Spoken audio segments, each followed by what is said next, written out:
A'udzubillahi minasyaitonirrajim. Bismillahirrahmanirrahim. Assalamualaikum warahmatullahi wabarakatuh. Di sini saya akan menjawab tugas sejarah hukum Islam yang diampu oleh Ustadz Iqbal S. Hum M. Hum.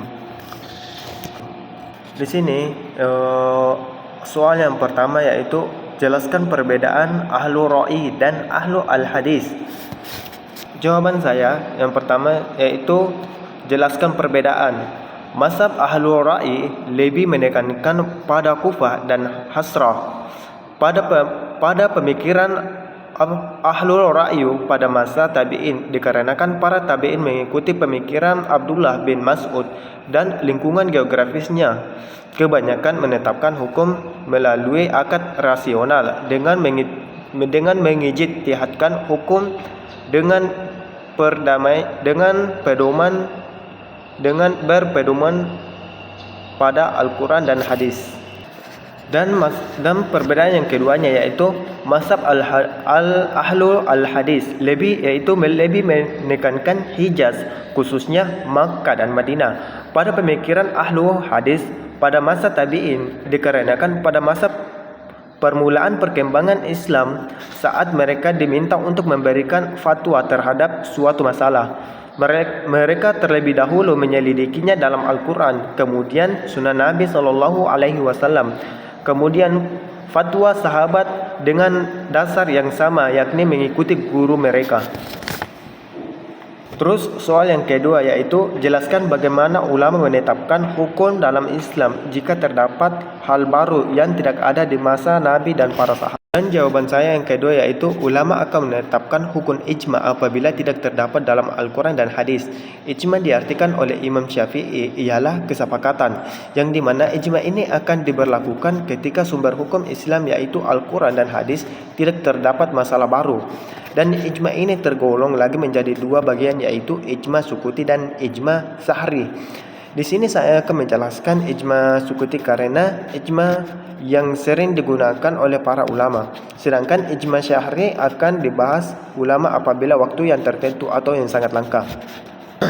Ijma sukuti yaitu kesepakatan ulama melalui cara seorang mujahid atau lebih mengemukakan pendapatnya tentang hukum suatu masalah dalam masa tertentu. Kemudian pendapat itu akan tersebar luas serta diketahui oleh banyak orang, dan seperti itulah orang-orang menetapkan suatu hukum ijma.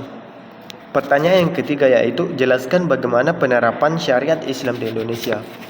Jawaban saya yang ketiga yaitu pertama yang harus kita ketahui ialah bahwa hukum Islam berlaku secara yuridis, formal atau dikodifikasikan dalam struktur hukum nasional. Dan yang kedua, hukum Islam berlaku secara normatif, yakni diyakini memiliki sanksi atau padanan hukum bagi masyarakat muslim. Dan dalam menerapkan suatu syariat Islam, kita harus melihat dulu dampak baiknya terhadap seseorang. Yang pertama yaitu contohnya itu membayar zakat setiap tahunnya. Kedua, jujur dalam perdagangan. Ketiga, berbuat adil kepada siapa saja tanpa memandang latar belakangnya. Dan ketiga, menikah dengan tuntunan agama Islam dan sebagainya. Soal yang keempat yaitu jelaskan yang dimaksud dengan Islam Nusantara dan berikan konsep.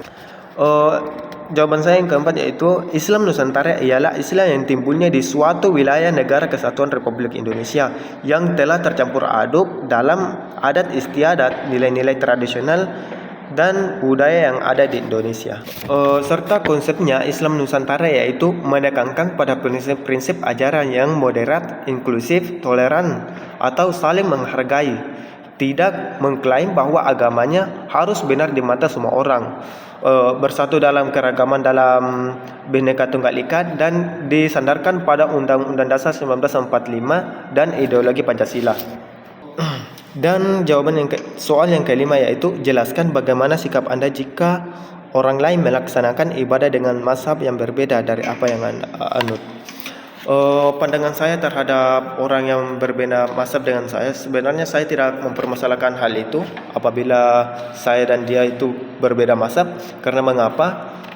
Karena orang di suatu wilayah yang berbeda itu memiliki pandangan berbeda pula.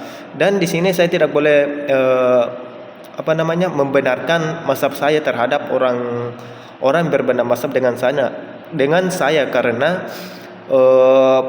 cara pandang saya dan cara pandang mereka yang berbeda mazhab dengan saya itu pastinya berbeda lah. Dan pada intinya